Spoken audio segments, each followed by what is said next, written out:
Mente, Caráter e Personalidade, volume 1. Seção 4. A personalidade em crescimento. Capítulo 16. Influências pré-natais. Importância das influências pré-natais. O efeito das influências pré-natais é olhado por muitos pais como coisa de sua menos importância. O céu, porém, não o considera assim. A mensagem enviada por um anjo de Deus e 2 vezes dada da maneira mais solene mostra que isto merece a nossa mais atenta consideração. A disposição contente afeta a prole. Toda mulher prestes a tornar-se mãe, seja qual for o seu ambiente, deve animar constantemente uma disposição feliz, alegre, contente, sabendo que por todos os seus esforços postos nesta direção, será ela recompensada 10 vezes mais no caráter, tanto físico como moral do seu rebento. E isto não é tudo. Ela pode, pelo hábito, acostumar-se a pensamentos animosos e assim encorajar um feliz estado de espírito e lançar alegre reflexo de sua própria felicidade de espírito na família e nos que com ela se associam. E em muito grande medida sua saúde física melhorará. Um poder será comunicado às forças vitais e o sangue não circulará lentamente, como seria o caso se ela se entregasse ao desânimo e tristeza. Sua saúde mental e moral é revigorada pela leveza de seu espírito. Os sentimentos da mãe moldam a disposição da criança antes de nascer. Os pensamentos e sentimentos da mãe terão poderosa influência no legado que ela faz a seu filho. Se ela permite que os próprios pensamentos se demorem em seus sentimentos, se condescende com o egoísmo, se é irritadiça e exigente, a disposição de seu filho testificará desse fato. Assim, muitos receberam como patrimônio tendências quase invencíveis para o mal. Se a mãe se atém sem reservas aos retos princípios, se é temperante e abnegada, bondosa, amável e esquecida de si mesma, ela pode transmitir ao filho os mesmos traços de caráter. A influência pré-natal da paz. Aquela que espera tornar-se mãe deve conservar a alma no amor de Deus. Seu espírito deve estar em paz. Ela deve descansar no amor de Jesus, pondo em prática as palavras de Cristo. Deve lembrar-se de que a mãe é colaboradora de Deus. Deve o pai familiarizar-se com as leis físicas. As forças da mãe devem ser carinhosamente nutridas.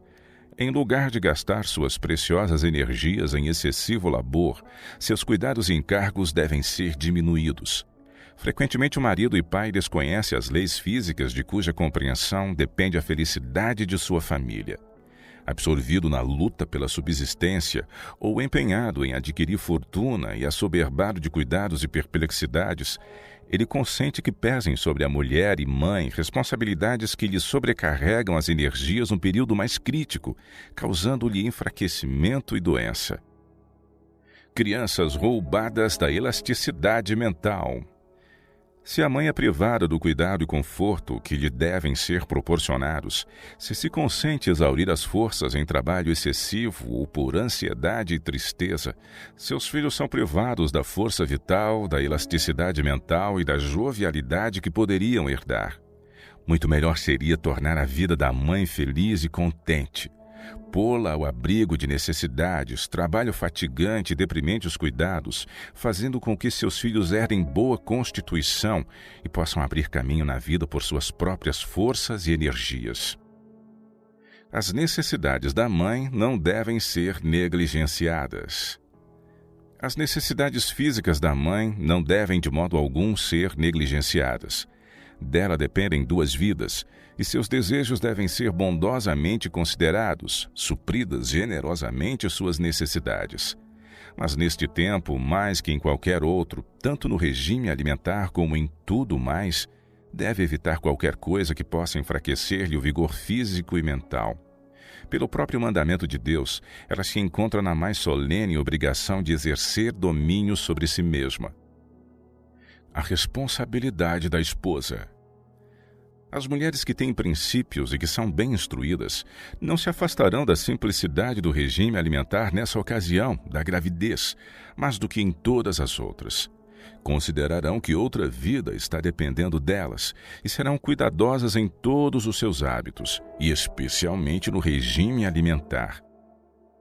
A inocente prole sofrerá. Crianças enfermiças nascem por causa da satisfação do apetite por parte dos pais.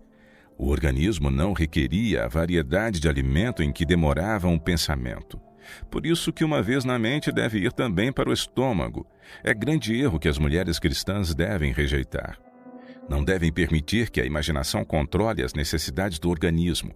Os que permitem que o paladar domine sofrerão a pena da transgressão das leis de seu ser. E o assunto não termina aqui. Sua inocente prole também será sofredora. Aconselhadores imprudentes insistirão com a mãe a que satisfaça todo o desejo e impulso, como sendo essencial ao bem-estar de sua prole. Esse conselho é falso e daninho. Pelo mandamento do próprio Deus, a mãe é posta sob a mais solene obrigação de exercer domínio próprio. A que voz devemos atender? A voz da sabedoria divina ou a voz da superstição humana? As mães grávidas devem formar hábitos de abnegação. A mãe que é hábil professora de seus filhos deve antes de seu nascimento formar hábitos de abnegação e domínio próprio, pois transmite-lhes suas próprias qualidades, seus próprios traços de caráter, fortes ou fracos. O inimigo das almas compreende esta questão muito melhor do que o fazem muitos pais. Trará ele tentações à mãe, sabendo que se não resistir a ele, pode por meio dela afetar seu filho. A única esperança da mãe está em Deus. A ele pode ela recorrer em busca de graça e força. Não buscará auxílio em vão. Habilitá-la a transmitir à sua prole qualidades que os ajudarão a alcançar êxito nesta vida e a ganhar a vida eterna. Base do caráter reto. A base de um caráter reto no futuro homem é firmada nos hábitos de estrita temperança da parte da mãe antes do nascimento do filho. Esta lição não deve ser considerada com indiferença. A raça humana geme sob o peso de desgraças acumuladas. A raça humana geme sob o peso de acumuladas desgraças por causa dos pecados de gerações anteriores. E todavia, mal tendo um pensamento ou cuidado, os homens e mulheres da geração presente condescendem com a intemperança, cultivando a glutonaria e a bebedice, deixando assim como legado para a geração seguinte a enfermidade, intelecto enfraquecido e moral poluída. Desejos ardentes e insaciáveis transmitidos aos filhos. Pai e mãe transmitem aos filhos seus característicos mentais e físicos e suas disposições e apetites. Bebedores e fumantes podem transmitir a seus filhos seu insaciável desejo, seu sangue inflamado e nervos irritáveis, e efetivamente o fazem. O libertino muitas vezes lega à prole como herança os seus desejos impuros e mesmo moléstias repugnantes. E, como os filhos têm menos poder para resistir à tentação do que o tiveram os pais, a tendência é para que cada geração decaia mais e mais. Em regra, todo homem intemperante que cria filhos transmite suas inclinações e más tendências à sua prole. A vida pré-natal de Sansão regulada por Deus. As palavras dirigidas à esposa de Manoá encerram uma verdade que as mães de hoje fariam bem em estudar. Falando àquela mãe, falou o Senhor a todas as mães ansiosas e tristes daquele tempo e a todas as mães das gerações sucessivas.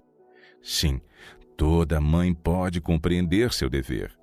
Pode ela saber que o caráter dos filhos dependerá muito mais dos hábitos dela antes de nascerem e dos seus esforços pessoais após seu nascimento do que de vantagens ou desvantagens externas. Deus tinha uma obra importante para o prometido filho de Manoá, e era para assegurar-lhe as habilitações necessárias para essa obra que os hábitos tanto da mãe como do filho deviam ser tão cuidadosamente regulados. A criança será afetada para bem ou para mal pelos hábitos da mãe. Ela própria precisa ser controlada por princípios e exercer temperança e abnegação se quer o bem-estar do filho. Envolvidos os pais, assim como as mães. Os pais, bem como as mães, são incluídos nesta responsabilidade, E eles também devem buscar fervorosamente a graça divina, a fim de que sua influência seja de molde a poder ser aprovada por Deus. A indagação de todo pai e toda mãe deve ser como se há de criar um menino. Juízes 13, 12. Muitos têm considerado levianamente o efeito da influência pré-natal, mas a instrução enviada do céu àqueles pais hebreus e repetida da maneira mais explícita e solene mostra como é a questão considerada pelo Criador. O molde dos pais dado aos filhos. Pais, por condescendência, têm fortalecido suas paixões animais. E à medida que estas se fortaleceram, enfraqueceram-se as faculdades morais e intelectuais. O espiritual foi vencido pelo animalesco. Nascem crianças com propensões animalescas grandemente desenvolvidas, tendo-lhes sido dada a marca do caráter dos pais. O poder cerebral acha-se enfraquecido e a memória torna-se deficiente. Os pecados dos pais se vingarão nos filhos, porque os pais lhes transmitiram a marca de suas propensões concupiscentes. Satanás procura degradar a mente. Foi-me mostrado que Satanás procura degradar a mente dos que se unem em matrimônio, a fim de que ele possa imprimir sua própria imagem odiosa em seus filhos. Ele pode moldar a posteridade muito mais de pronto do que o poderia fazer com os pais, pois ele pode controlar a mente dos pais de tal modo que por meio deles ele possa dar sua própria marca de caráter aos filhos. Assim, muitas crianças nascem com as propensões animalescas grandemente em ascendência, enquanto as faculdades morais se desenvolvem debilmente. A razão deve controlar quanto ao número de filhos. Os que acrescentam o número de seus filhos, quando se consultassem a razão, deveriam saber que a fraqueza física e mental tem de ser a sua herança, são transgressores dos últimos 6 preceitos da lei de Deus. Eles fazem sua parte em acrescentar a degenerescência da raça humana e no imergir a sociedade mais baixo, prejudicando assim seus semelhantes. Se Deus assim considera os direitos do próximo, não tem ele cuidado quanto à relação mais estreita e mais sagrada? Se nenhuma andorinha cai em terra sem que ele o note, não se aperceberá das crianças nascidas no mundo, física e mentalmente enfermas, sofrendo em maior ou menor grau toda a sua vida? Não chamará a contas os pais aos quais deu a faculdade do raciocínio, por colocarem essas faculdades superiores para trás e tornarem-se escravos da paixão, quando, em resultado disso, gerações terão de levar sobre si o estigma de suas deficiências físicas, mentais e morais? Transmite-se energia diminuída. Homens e mulheres que se tornaram doentios e cheios de enfermidades, muitas vezes em suas ligações matrimoniais têm pensado egoístamente só em sua própria felicidade. Não têm considerado seriamente o assunto do ponto de vista de princípios nobres, elevados, raciocinando com relação ao que podiam esperar de seus descendentes, nada senão diminuída energia física e mental que não elevaria a sociedade, antes imergi-la-ia ainda mais baixo. Doenças transmitidas de geração em geração. Homens doentios têm muitas vezes conquistado a afeição de mulheres aparentemente sadias, e porque se amavam, sentiram-se em perfeita liberdade de casar. Se apenas os que entram assim nas relações matrimoniais fossem afetados, o pecado não seria tão grande. Seus descendentes são forçados a ser sofredores por doença transmitida, e assim se tem perpetuado a doença de geração em geração. Lançaram sobre a sociedade uma raça enfraquecida, e fizeram sua parte para a deterioração da raça humana mediante o tornar a doença hereditária, acumulando assim os sofrimentos do homem. Diferença na idade, um fator. Outra causa da deficiência da geração atual em resistência física e valor moral é se unirem homens e mulheres em casamento com idades muito diferentes. Os rebentos de tais uniões, em muitos casos em que as idades diferem grandemente, não possuem mente bem equilibrada. Têm sido também deficientes em resistência física. Em famílias assim, têm-se frequentemente manifestado traços de caráter variados, peculiares e muitas vezes penosos. Morrem muitas vezes prematuramente, e os que chegam à maturidade são em muitos casos deficientes em força física e mental, bem como em valor moral. Dessa maneira tem sido lançada ao mundo uma classe de seres como carga para a sociedade.